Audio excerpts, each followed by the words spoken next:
Demi Allah saya bersumpah Demi Allah saya bersumpah bahwa saya bahwa saya akan setia kepada akan setia kepada Negara Kesatuan Republik Indonesia Negara Kesatuan Republik Indonesia yang berdasarkan Pancasila yang berdasarkan Pancasila dan Undang-Undang Dasar Negara dan Undang-Undang Dasar Negara Republik Indonesia tahun 1945, Republik Indonesia tahun 1945, serta akan menjalankan segala peraturan perundang-undangan dengan seluruh-seluruhnya demi dharma bakti saya pada bangsa dan negara, bahwa saya dalam menjalankan tugas jabatan akan menjunjung tinggi etika jabatan, bekerja dengan sebaik-baiknya dan dengan penuh rasa tanggung jawab,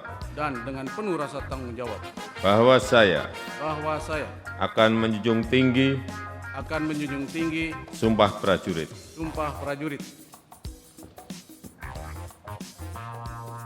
Halo Sobat Forum, bersama saya Puspita Chandra Dewi, inilah Forum hari ini.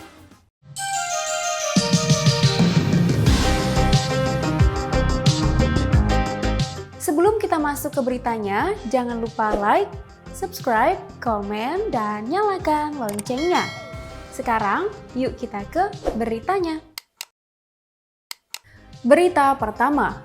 Buruh menolak kenaikan UMP DKI Jakarta tahun 2024 sebesar 3,6% atau Rp165.583. UMP DKI tahun 2024 naik dari 4,9 juta rupiah menjadi 5,06 juta rupiah. Menurut Presiden Partai Buruh dan Konfederasi Serikat Pekerja Indonesia, Said Iqbal, kenaikan tersebut tidak akan cukup untuk memenuhi kebutuhan buruh.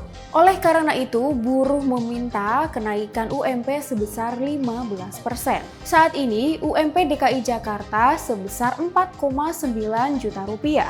Maka dengan kenaikan sebesar 15%, maka upahnya akan menjadi 5,63 juta rupiah. Said Iqbal menjelaskan, dalam PP nomor 51 tahun 2023 tentang pengupahan, indeks tertentu nilainya adalah 0,1 sampai dengan 0,3 yang disebut dengan alfa. Dengan demikian, kenaikan UMP yang diputuskan oleh para gubernur lebih rendah dari kenaikan upah PNS, TNI atau Polri sebesar 8% dan pensiunan sebesar 12%. Lebih lanjut, Said Iqbal mengatakan para buruh akan mengadakan mogok nasional bersama pada 30 November hingga 13 Desember 2023. Mogok nasional tersebut rencananya akan melibatkan 5 juta buruh dari 100.000 perusahaan. Berita berikutnya, Jenderal Agus Subianto resmi dilantik menjadi Panglima TNI menggantikan Laksamana Yudo Margono yang memasuki masa pensiun pada Rabu 22 November 2023. Pelantikan tersebut dipimpin oleh Presiden Joko Widodo di Istana Negara Jakarta Pusat pada pukul 8.30 waktu Indonesia Barat. Pelantikan diawali dengan pembacaan keputusan Presiden mengenai pemberhentian dan pengangkatan Panglima TNI. Kemudian, Jokowi memberikan tanda pangkat dan menyerahkan tongkat komando Panglima TNI kepada Jenderal Agus Subianto. Setelahnya, pembacaan sumpah jabatan yang dipimpin oleh Presiden Jokowi dan diikuti oleh Jenderal Agus Subianto. Hadir dalam pelantikan tersebut Panglima TNI sebelumnya, Laksamana Yudo Margono, Kapolri Jenderal Listio Sigit Prabowo, Kepala Badan Intelijen Negara Budi Gunawan, Jaksa Agung ST Burhanuddin, dan Ketua Watimpres Wiranto. Para Menteri Kabinet Indonesia Maju yang terlihat hadir diantaranya adalah Menteri Pertahanan Prabowo Subianto, Menteri Sekretariat Negara Indonesia Pratikno, Menko Polhukam Mahfud MD, dan Menteri Investasi Bahlil Lahadalia. Ketua DPR RI Puan Maharani, Wakil Ketua DPR Sufmi Dasko Ahmad dan Rahmat Gobel, PJ Gubernur DKI Jakarta Heru Budi Hartono, KSAU Marsikal Fajar Prasetyo, dan KSAL Laksamana Muhammad Ali juga terlihat hadir. Berita terakhir, lebih dari 14.000 orang dilaporkan tewas di wilayah Gaza, Palestina sejak serangan Israel pada 7 Oktober 2023. Melansir dari Al Jazeera, pemerintah Gaza merilis data terbaru mengenai jumlah korban pada 21 November 2023. Lebih dari 14.128 warga Palestina dilaporkan tewas, termasuk 5.600 anak-anak dan 3.550 wanita.